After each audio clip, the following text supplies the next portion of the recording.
Good afternoon, everyone, and welcome to the IMechE Powerful Strategies to Develop Stronger Customer Relationships webinar. My name is Rob Austin-Goodall. I'll be moderating this webinar, which will be presented by my colleague Alison. We'll be starting very shortly. Just before we do, for those of you who haven't got the chat box available, if you look on the right-hand side, there will be an icon or a tab that will allow you to launch the chat box. Please use the chat box to ask any questions you may have, to introduce yourself, to flag up any technical issues you may have in the meantime. But certainly what we'll do towards the end of the webinar is we'll collate any questions that we have, and Alison will answer them then. So what I will do now, so we kick off on time, is I'll hand over to Alison, and away we go. Great, thank you so much, Rob. So good afternoon, everybody, and welcome to this afternoon's seminar, or webinar, actually, where what I'm going to be doing is delivering some strategies for you and also hopefully giving you lots of food for thought so that you can start to, I guess, really think a little bit more deeply about the customer journey and how you can exceed your customers' expectations. So there was a couple of really, really good comments in the chat box, which I'll be glancing at during today's webinar. Please do feel free to not only pop any questions that you have in the chat box, but also to answer the two questions there on the slide that you can hopefully see come up, because that would actually be great, not just in terms of giving me a sense of how to focus this afternoon's talk, but also in terms of knowledge sharing with everybody else on the webinar. So let's get started. My name is Alison Roberts, and just a very quick bit of background on me. I have been working with the IMechE now for a year and 3 months, actually. So I've been employed in a number of different industries, and I have also run 6 successful businesses. So I guess why that qualifies me to talk to you is that I have a strong commercial background, and I have personally used many of the strategies that we're going to be talking about today with my clients in my business. I can take you through which ones worked really, really well and which ones I had to tweak in order to make them even more successful. So as I said, please do feel free to put any questions that you have in the chat box. And in terms of today, this is what we're going to be covering. I'm going to be talking you through some research and statistics and a little bit of background. We're going to be touching on social media as well, and why it is now more important than ever before to monitor the narrative and really take control of it in terms of your own social media presence. As I mentioned, we're going to be looking at a number of different strategies in order to improve engagement and retention, and also have a think about your role in creating a culture of service within your organization. So, in terms of a high-level overview, a positive customer experience is absolutely critical to business survival. And in fact, it impacts every single department in the organization. However, businesses, as we'll see shortly, in general, are overconfident about the service that they provide. And we'll be looking at some research from Bain Company on that. Essentially, what they've said is that the further away employees are from the customer, the more confident they become, which in itself is a problem, because what it does is shows that organizations can be out of touch with customer needs and their level of satisfaction. So on this webinar, you're going to learn why improving the customer experience should be a cornerstone of your commercial agenda, and what a customer corridor or journey, and I'll be using those words interchangeably, why it's important as an objective, and how to remain focused on giving your customers the kind of experience that they are used to elsewhere. So Jade, I noticed in the chat box, that was a great comment there about managing customer expectations. It's a really important one, and also ensuring that lines of communication are always open and transparent. And Jeff, I noticed that you put honesty in there, absolutely agree, and about putting yourself in your customer's shoes. And we'll be looking at how to do that right the way across the customer journey. So let's take a look at some of the statistics. But first, a quote. So this was drawn from an engineering blog that I looked at online, was preparing these slides, and I found it really interesting. And I'd like you to think, as we go through today's presentation, about what some of those additional hurdles mentioned in this quote might be, how the strategies that we present today might help you to solve them. So I'm also going to be using the word CX, and that stands for customer experience. So CX in mechanical engineering actually presents many opportunities to provide existing and prospective customers with some really targeted support, particularly prior to a purchasing decision. So I'm going to just give you a few of what those might be now, and we will dig into some of them in a little bit more detail later. So some of the things that you can do is add people to an email distribution list that gives them further information and can be personalised according to the subjects that they're interested in and the products. We can give them free white papers or reports which offer them an opportunity to find out more about our products and also what the current trends are in the marketplace. And that's a great value add for your customers. And webinars like today, which don't just provide additional audiovisual information, but also ample scope to respond to individual Q&As at the end of the session. And those will give you some really, really interesting information about where your customers are at, what they're looking for, and how you can help solve their problems. So we're also going to be talking about whatever the form or format you use to support your customer experience. A successful experience has a lot to do with appreciation and listening. So we're going to be, as I say, talking about this in more detail later, and we are going to be covering it in a lot more depth in our customer service excellence course. So these are just a few ways, though, that you can improve the customer experience and gain really valuable feedback. So let's have a look at this Bain Company piece of research that I mentioned earlier. And it was quite shocking to me that only 8% of customers described their experience as superior. And as you can see down the bottom there, most of the leaders within the organisation that were surveyed, and this was taken across 362 companies' customers. So it was a massive, massive survey that took place.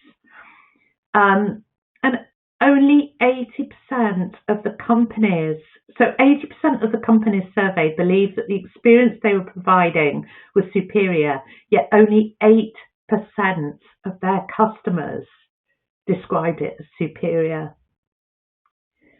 So this is quite a shocking statistic, if you like. It's a real issue, and it's common throughout many, many organisations. The gaps highlight that businesses in general are overconfident about the service that they provide, and the further from the customer that they are, the more this confidence increases. So this disparity demonstrates how little attention many of the top global organisations today pay in having a clear customer journey mapped out, measured, reviewed and tweaked regularly according to responses, new product development and market trends.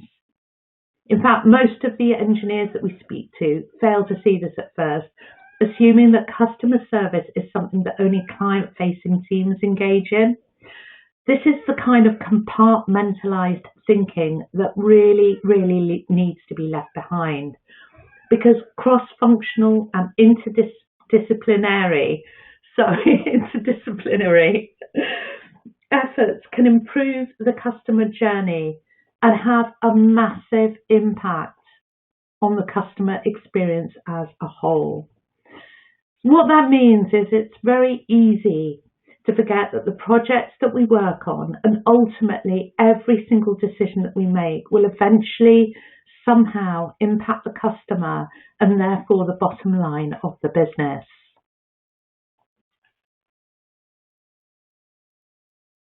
So let's have a look at the impact of social media. And there is absolutely no doubt that customers are the lifeblood of any business. Therefore, monitoring their experience and over-delivering at every touch point on the customer journey has become mission critical for most organizations, especially given the current climate. In fact, assessing and measuring CX has become the most important metric for many of the companies that we speak to now. And a little bit later, we'll look at some of the tools that are available and how to do that. But as I said, first, social media. So social media has added an extra layer of visibility to organizations and their products or services. This means that when things are going well, we can leverage the free publicity and narratives to build brand, reputation, loyalty, and sales. But social media, as we all know, can also work against us, meaning that one bad comment can blow up and cause significant damage, as was the case with Dell. So essentially what happened with Dell, and this one particular blog post has followed them for the last 15 years. So there was a really dissatisfied client who decided to report his experience online. And essentially what happened is it took on a life of its own and went viral, with many customers reporting their own particular issues. What happened is it ultimately became a PR nightmare for Dell because they were slow to respond. And so as this blog post gathered more and more momentum, their reputation really suffered. And as I said, 15, 20 years later, people still do not have a great perception of Dell. So being slow to respond and stem the flow on social media can produce really, really challenging outcomes for organizations. And I don't know if any of you are old enough to remember this, but I can remember when this happened. There is such a thing as the Ratner effect. So they were jewelers, and believe it or not, this is the man, it was his family business, who destroyed his multi-million-pound organization in 10 seconds. So he was a speaker at the Institute of Directors on April the 23rd, 1991. There were over 6,000 business people and journalists that attended this particular presentation.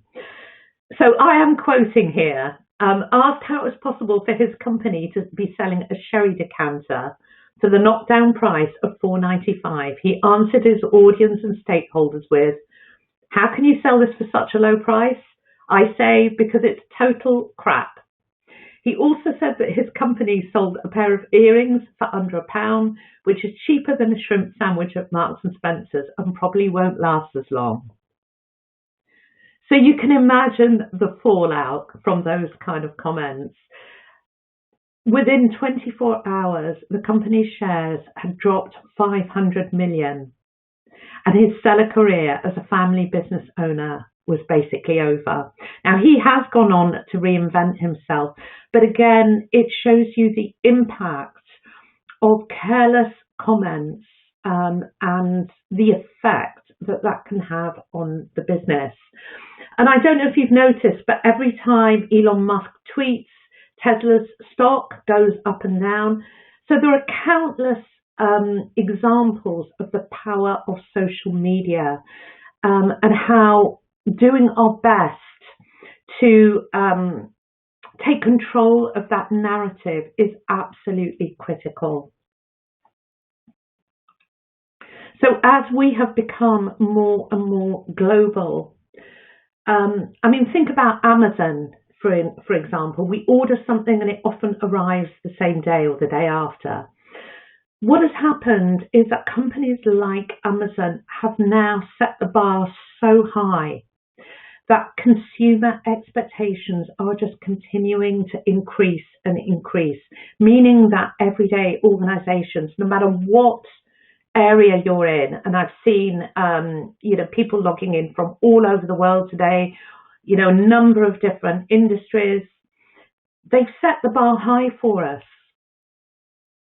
The sense now is that those who are less agile, adaptive and consumer focused will suffer as smart consumers Google straight away a company. They Google your name, they go straight to reviews, Trustpilot, and often base their buying decisions on a minority of bad reviews. And I know I have. In fact, I did that recently, and I'm wondering if you've done the same. So I moved home in the last couple of days, and I got removal quotes from around 12 different companies. I know that's probably a bit excessive. However, the cheapest had some very, very mixed reviews online. And in the end, I didn't go with them because saving myself a little bit of money over the potential stress and headache that they might have brought me just wasn't worth it. What I did is I ended up going with the first company that I spoke to. So the lady there was thoughtful, she was understanding, completely professional, and really patient with all of the questions that I had. It was her manner that persuaded me. She cared. She actually cared about me as a customer. And that came through really strongly on the phone and in all the emails that she sent. She also followed up consistently, keeping her company top of mind with all the others that I was speaking to. Now, a lot of companies don't do this. They worry that they might seem like they're pestering the customer. But actually, when you're making an expensive buying decision, it's generally those who constantly nudge that win the business, assuming, of course, that they have the reputation to back it up. So I'd like you to have a think about how often you look at reviews when you buy a holiday, for example. How well has your organization done at focusing on building brand and reputation online? And think about what they could be doing better. So at IMechE, for example, we don't just gather feedback, which apart from anything else tells us how and where we can improve, but we also gather case studies. Now, this is especially important when launching a new service, like coaching, for example, which we recently launched. Case studies put people's minds at rest and educate them around the benefits. So in other words, what they could experience in a similar situation, making them extremely powerful.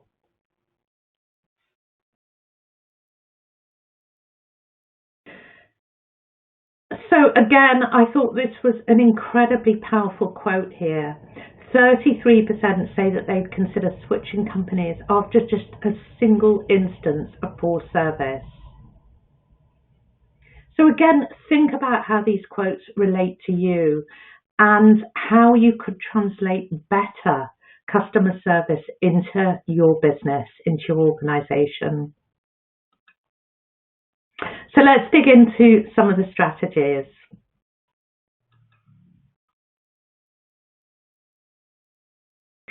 So these are some of the strategies that we can use to improve engagement and retention. So the customer corridor or the customer journey, which I touched on earlier, and data, absolutely critical. So not just studying the data, but deciding what data you're going to measure and reviewing it regularly. It's not enough just to take a look at the figures, once every few months, especially, as I mentioned earlier, in our changing climate, the changing global climate that we find ourselves in at the moment, where we are having to pivot and remain extremely agile in the face of all of these changes. So things like Net Promoter Score, we'll discuss that, customer effort score, and some of the other methods that you can use to measure customer satisfaction. What we do know is simply providing extraordinary customer service is not enough if you cannot predict where customers will have pain points and what clear actions you have in place, and also where you've assigned responsibility for how to address them. Because customers today don't care as much about flashy advertising. I know I don't. What I care about is superior customer service and a quality experience. So customers today often choose the brands that they like based on the reputation and, more importantly, the relationships that they can build with them and whether their values align. So in terms of narrative, think about when was the last time that you captured your customer's language, the exact words that they used, for example, and put those into your copy, either on or offline. So we're going to have a look at some of these strategies in turn.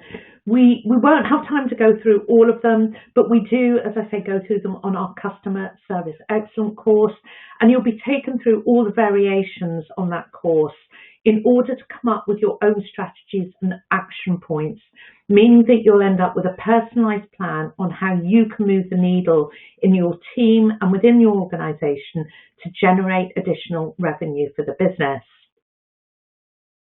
So let's have a look at the first one, which is the customer journey or the customer corridor.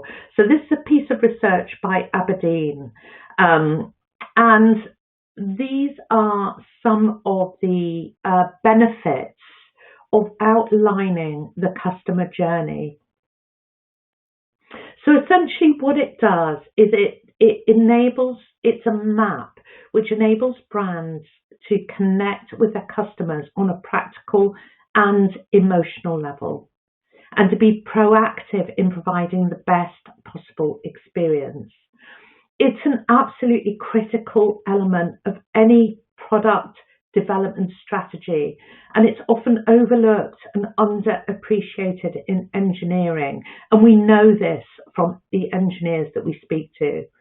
So traditionally, product strategy begins with capturing customer requirements in terms of product features and attributes. It's then translated into functional requirements or capabilities that the product must deliver. So customer experience is only captured often as an afterthought. When a product is put through the customer journey, it can therefore reveal many deficiencies that call for a product redesign and consequently a delay in time to market. Now, I don't know if any of you have experienced that, but certainly from speaking to some of our engineers on the courses that I run, I have found that to be the case. So a product development strategy must be designed to deliver a compelling set of customer and user experiences, rather than just a collection of product features and attributes, and must be factored in at the very outset of product design. So I'd be interested to know in the chat box if this is something that you currently do in your organisation, if this is something that you have thought about or talked about doing, and what your plans are to begin to implement this.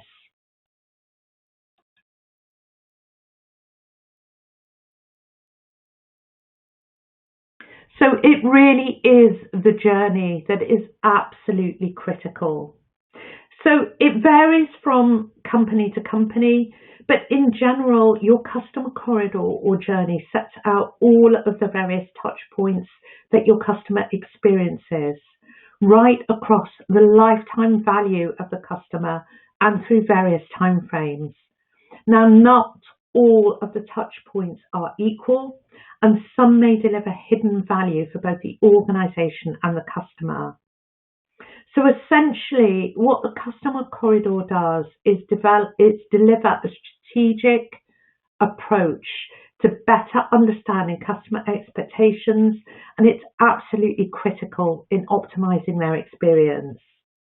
So some of the examples of touch points are things like clicking on an ad, visiting your website, clicking on a specific product, picking up the phone and talking to you, purchasing one of your products online, including each touch point involved in the checkout process, follow-up emails, calls from you, your sales team, your engineers, your customer care team. And it's really, really important to look at the journey as a whole and not just focus on improving one or two of these areas at the expense of others. And the reason I say that is it's only by looking at the journey as a whole to begin with that you're not blinded by potential issues in other areas of the process. So if you do have even a basic customer journey mapped out, my recommendation to you is to look at it again after this webinar in light of current changes, in light of growth of your organisation, or whether your organisation is going through a period of slight flatlining or decline, and think about all of these different touch points along the customer journey and where you could move the needle in each of those areas. So customer experience do not occur in product or functional silos. An end-to-end approach comprising both machine and human interactions is absolutely key to understanding the customer experience. So that begins, as I said, with designing the right offers and experiences for the right customers. Developing, measuring and delivering a total experience that enhances customer satisfaction, and understanding the needs that drive customers to create an interaction with you. So your first task is to identify the various different journeys that your customers take to arrive at a buying decision, including any follow-up and after-sales service.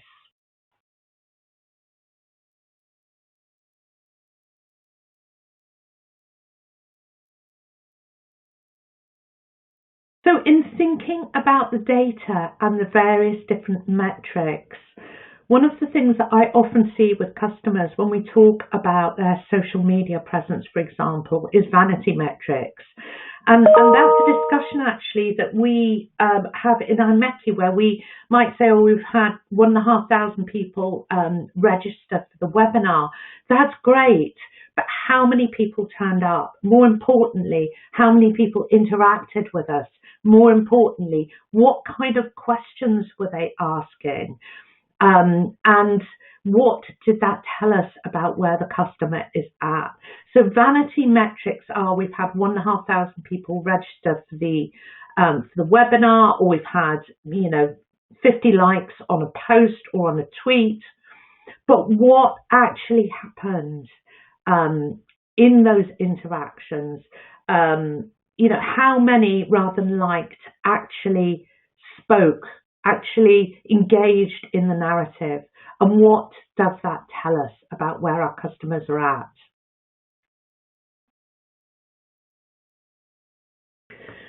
So I know that one of you mentioned about putting yourself in your customer's shoes. Now, that is not always an easy thing to do. It is critical because it gives you a deep understanding of how your customers experience your product or products. But to do this, you need to shift your mindset into your users and the product or device that they are interacting with. Now, one of the fastest ways that you can do this is to actually ask how your customer experiences your product and if or how anything could be improved. So what they like, what they don't like, and any suggestions that they may have for product improvement and longevity. Now, it's absolutely staggering to me how few people ask that last question, what they like, what they don't like, but most importantly, what suggestions they might have for product or process improvement. And that is so powerful because people love to give their opinions. So if you're not asking that question, you are missing out on a trick. And get used to asking a lot of questions of your team, of the wider business, of your customers, by joining groups on social media where your competitors hang out, for example. So be a sponge and absorb as much information as you can, because that information is power, especially when you are reassessing your customer journey and designing new products or improving existing ones. So I'm going to touch on number 3 here, which is what user journey leads to increased revenue or increased lifetime value. So depending on your route to market, as I've already said, we might want to review the whole journey, but this can often lead to hidden revenue opportunities. So think of things like when you go to McDonald's, when it's open, and think of the way that they order bump. So they ask you if you'd like fries with that, or would you like a larger size drink or a meal deal? Now, this simple question drives millions of pounds in additional revenue year on year for their business and is actually built into their SOPs, their standard operating procedures and staff training. So what could you do to increase the value of your customer? And I'm going to also just touch on your customer persona. How well do you know your customer? How well have you thought about their changing needs and requirements? And are you up to date with those? And if you're not, now is the time to actually speak to your customer, gauge what changes have happened, for example, over the last 18 months, and make sure that if necessary, your products are realigned to meet those requirements.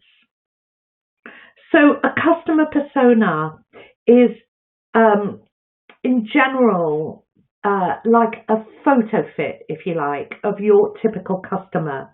It asks things like, what industry does your customer work in? What is their job, their role, their responsibilities? What are their incentives to buy, and at what point do they tend to buy? What things make them successful at work? Why are they using your product? What are their goals in buying? What are their goals in terms of using the product? And what lifetime do they expect your product to have?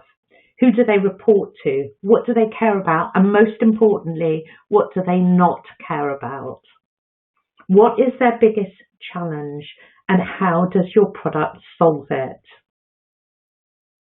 So it's your job to gather as much data as you can on your customer and their behaviour.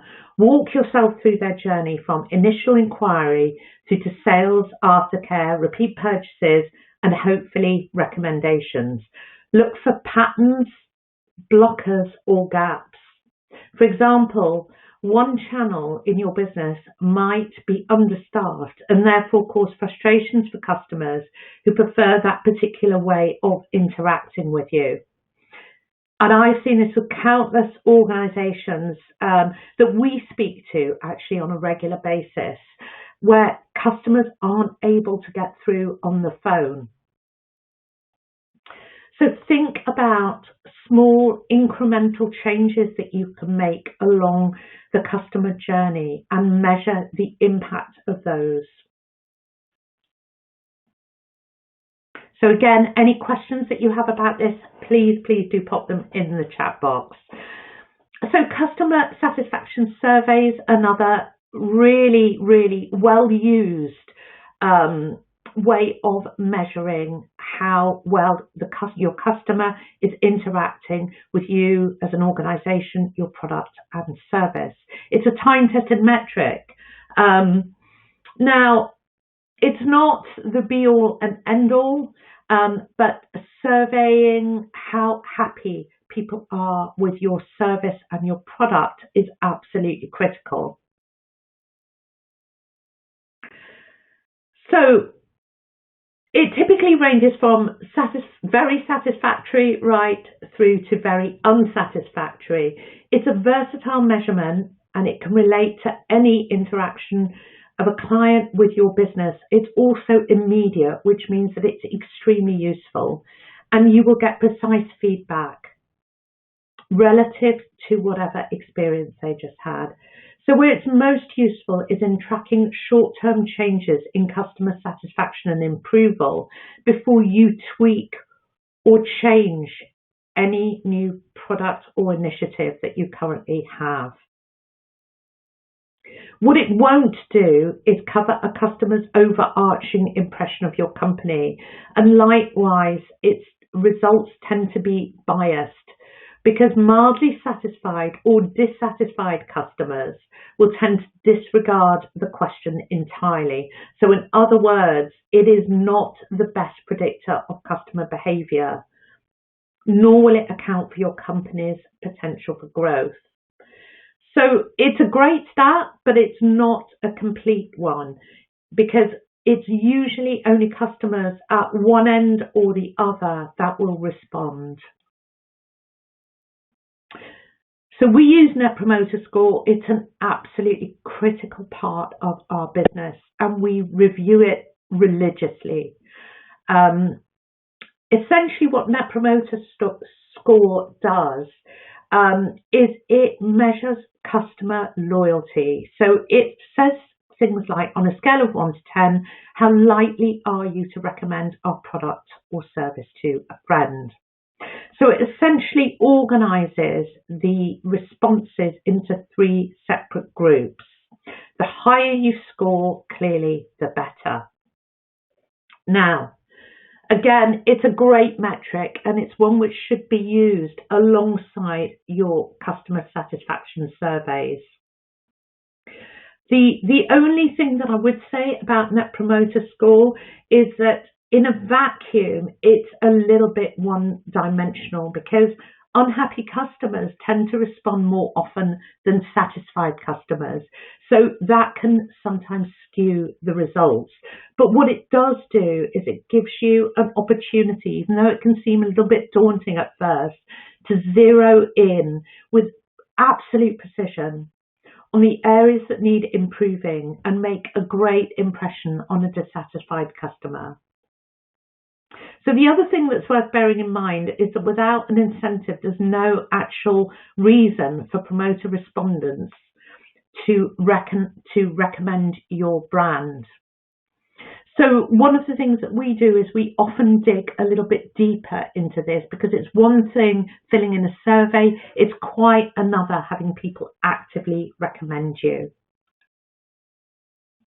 So the customer effort score is another.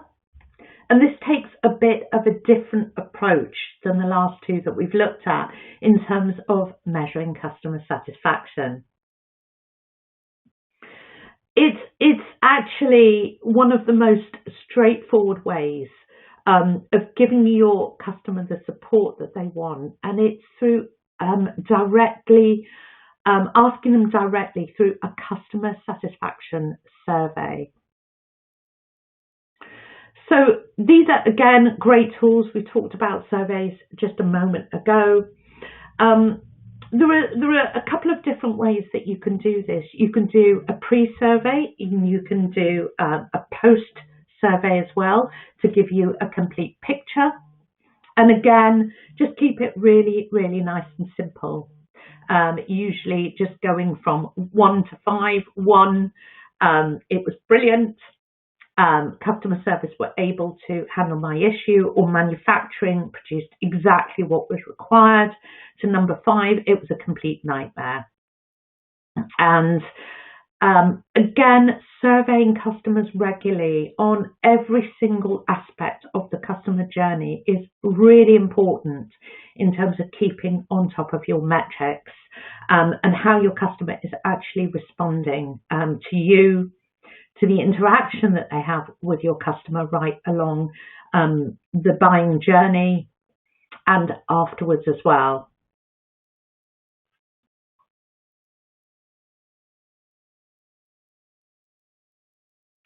Okay.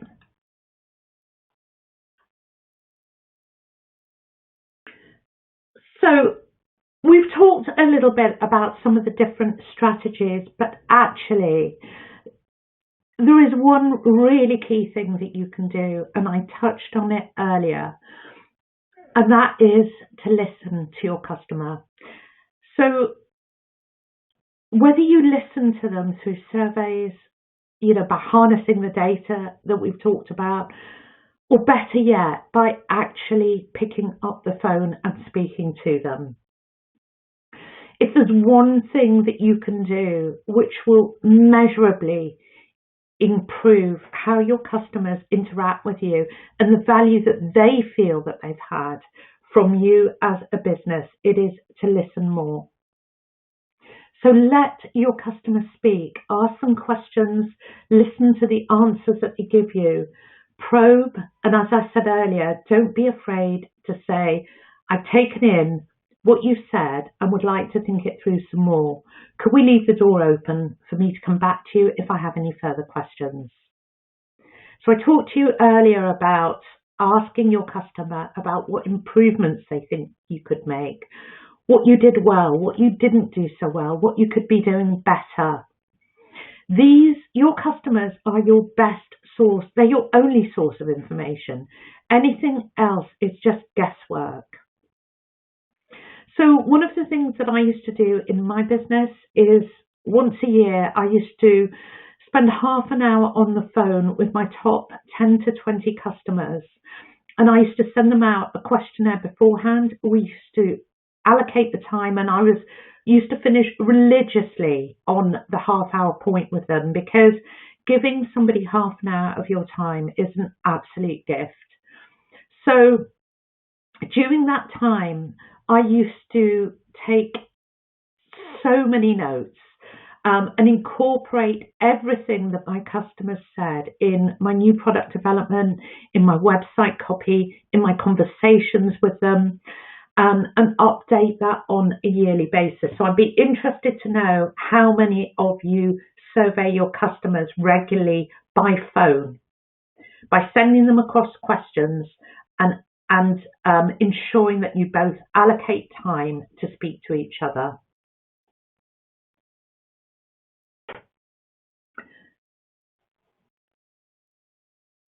So let's have a quick look before we take some questions about your role and the impact that this has on the bottom line.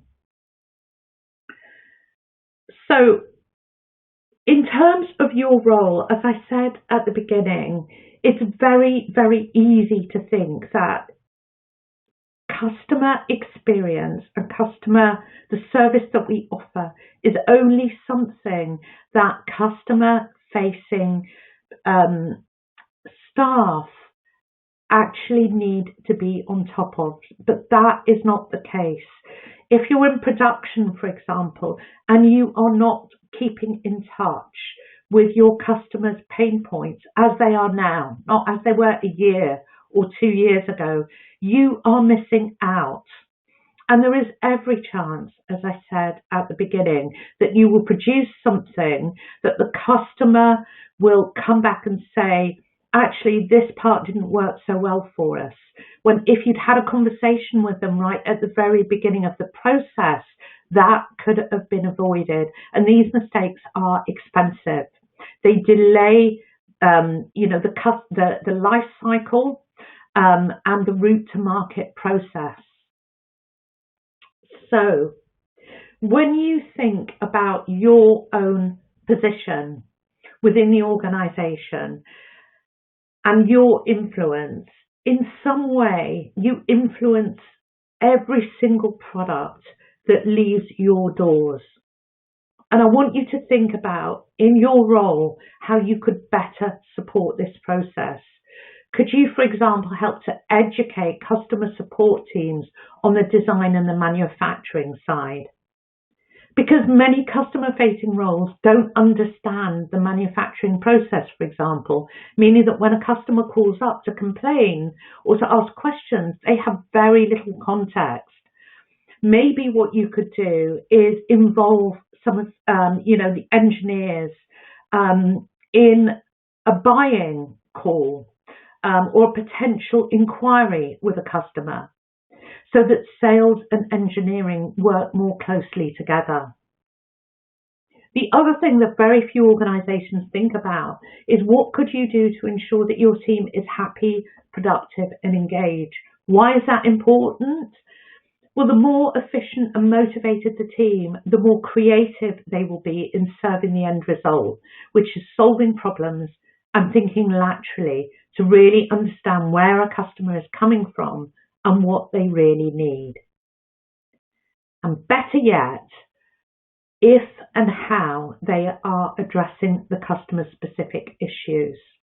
So educating your team and making sure that any knowledge gleaned from your customer is directly passed down throughout your organisation. And then lastly, in terms of your role,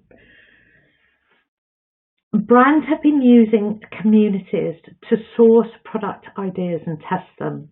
So it's estimated that about 67% of global manufacturing and engineering brands use communities to collate ideas, and 46% rely on getting feedback on new products and prototypes.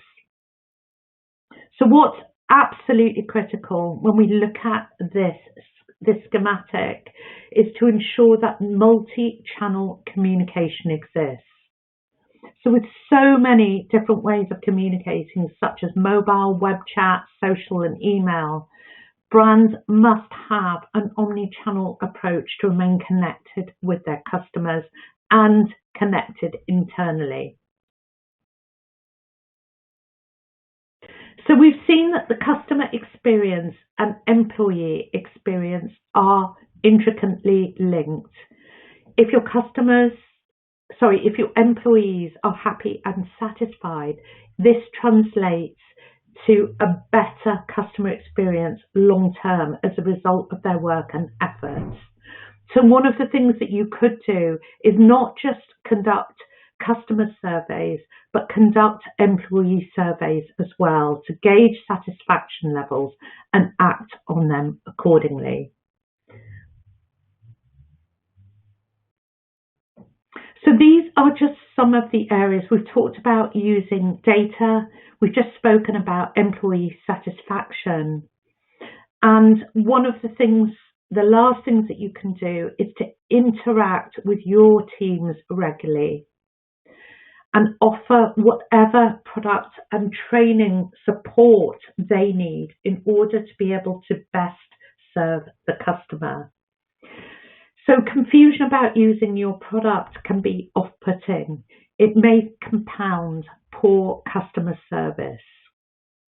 So one of the things that you could do is use YouTube, for example, to upload tutorials to help your customer get to grips with what you're selling to them. Because we all know that happy customers also make good brand advocates.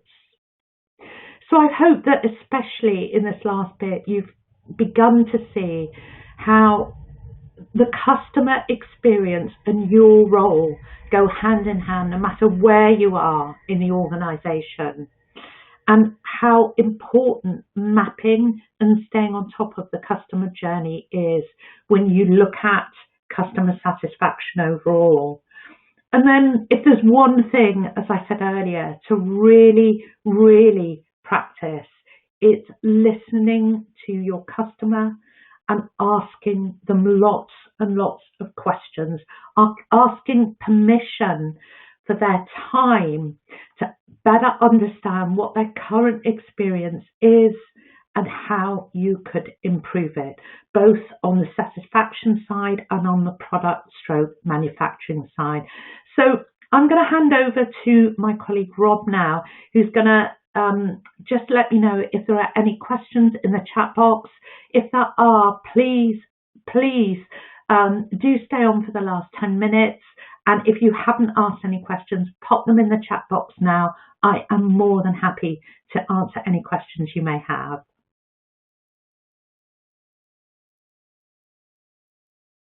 Thank you very much, Alison. We've got a number of questions. First one we'll go with is do these approaches work for all types of customer relationships, transactional, so on and so forth, all tailored to meet the needs? And that would include internal customers. So you've mentioned a lot throughout the webinar about external customers. How do internal customers work within this environment? Okay, so I'd need a little bit more detail on what kind of internal customer you mean, but certainly as an organisation, when IMechE are servicing internal customers, so that might mean that L&D is working with HR to deliver a course for its managers. We surveyed, we used data, we had conversations with the managers and lengthy conversations with HR before we put together the course.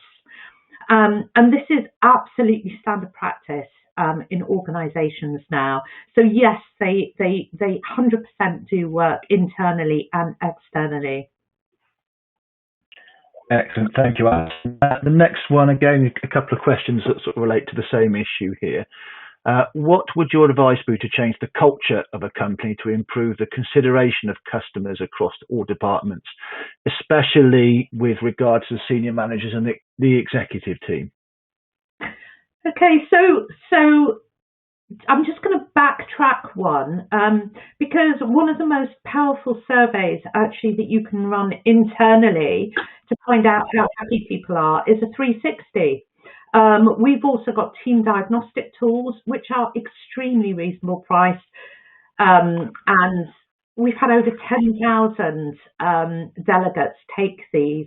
And they are a great way of highlighting issues within the organisation in terms of what's working well and not so well.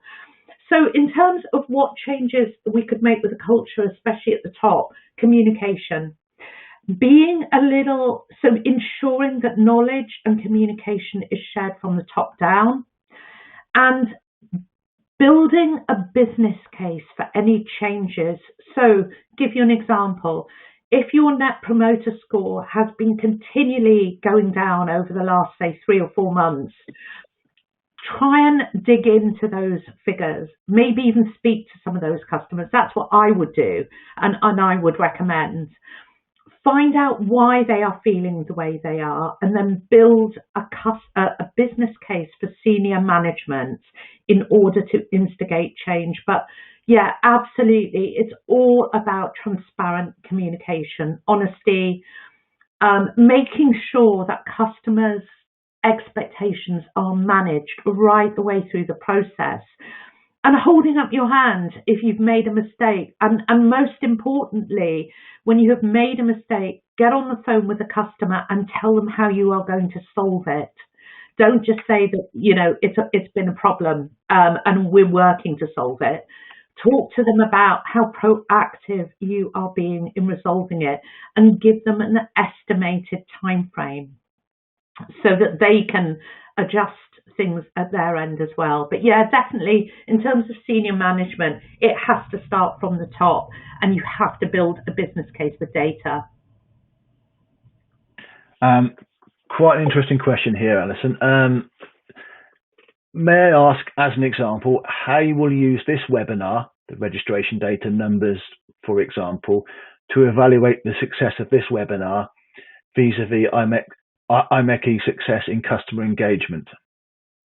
That's a great question. So there's a couple of things that we'll be doing.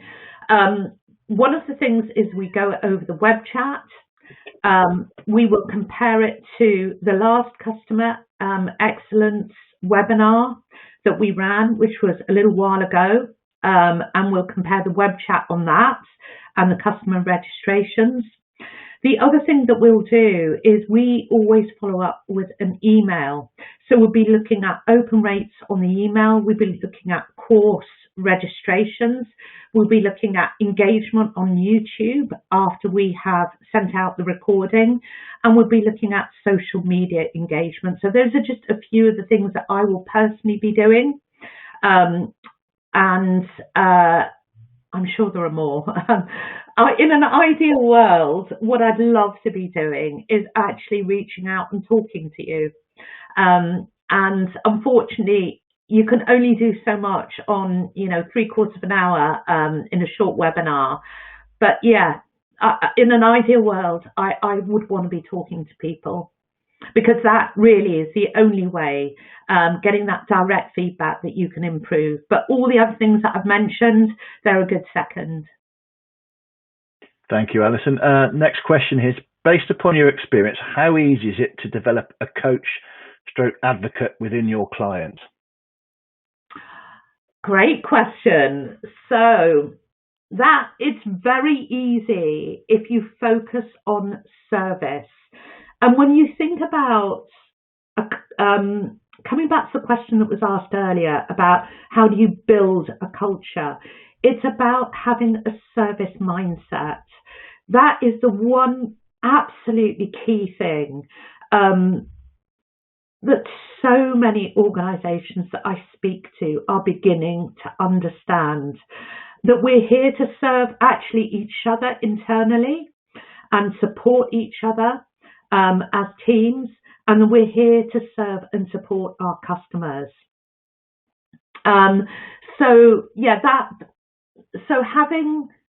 Building relationships with your customers, getting to know them. So there are things that I will always do with a customer. I always remember their name. I find out about them as a person, what makes them tick, what's important to them, and what isn't important to them. And I make sure that I focus on those things and adding extra value. So for example, some of the things that we do is we don't just send out a white paper to our customers in terms of upcoming trends in manufacturing. What we do is we actually summarize that in an email for customers, because it takes me maybe 10 minutes to do that, but it saves the customer reading through it. And it then, having that summary makes it easy for them to decide whether they should open the whole white paper and read it, or whether the summary we've provided for them is enough. So building those relationships and adding extra value at every single turn is what will turn your customer into an advocate. Excellent, thank you, Alison. Another one here that on the recent chat box here. Do you think COVID now means the customer engagement is purely online, digital, or does face-to-face meetings still play a role? Well, to me, I think in terms of face-to-face, when I have my camera on, and that's something that at the beginning of COVID I didn't do as much, and I now do all the time, absolutely all the time, because it brings me as close to face-to-face as I can possibly get without it actually happening. And I do think that as lockdown increases and face-to-face starts to become the norm again, that things will improve in terms of our communication, because there's no doubt that online doesn't replace face-to-face. You do not get the same experience, but you can strive to do so. So sometimes if a customer comes on to a meeting and they haven't got their camera on, I'll make a joke about it, or I would just say, look, I'd love to chat to you. I know that we can't be face-to-face at the moment, but having your camera on is for me the next best thing. Would you mind putting your camera on to the meeting, or even just for the first few minutes? So Thank you, Alison. Question. Yeah, I know it's a challenging one at the moment, but yeah, cameras on. Thank you, Alison. Next one, we've got a couple more here. We'll get to. We've got a couple of minutes left. Can using a secret shopper mean that data can be skewed negatively as the customer stroke secret shopper is overcritical? Oh, that's another great question. So I actually used to work in an organisation, retail, where they used mystery shoppers a lot. And yes, with some companies, they are overcritical.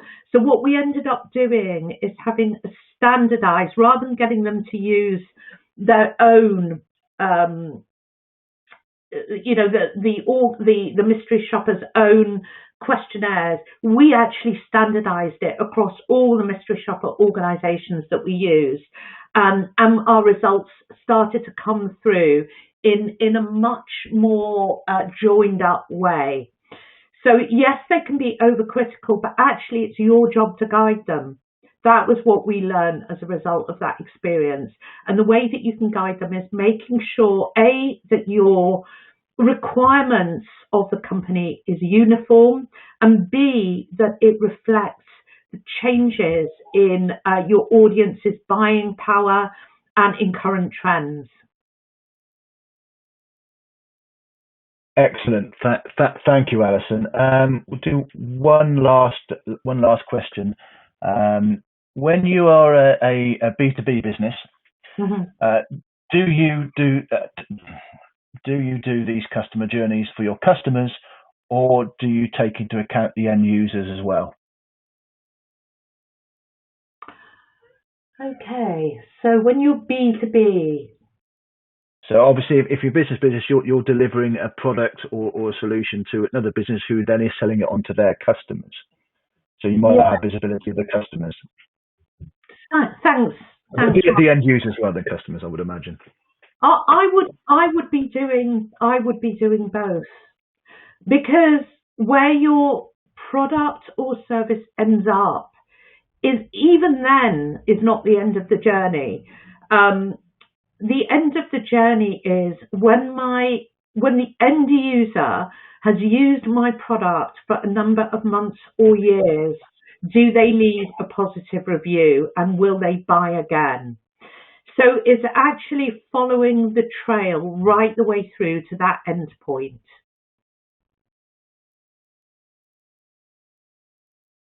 Hope that makes sense. Excellent. Thank you very much. And that will bring us to the end of our, we've just run over by a minute, and apologies for that. I'd just like to mention one other thing quickly, is that obviously being the IMechE, and anyone who's interested in becoming a registered engineer, please do contact us. Our team will be able to help you and to guide you through that process. And finally, I'd like to say thank you to everyone for attending, and the questions and the collaboration has been most entertaining and also most informative. Thank you very much. Thank you, everyone.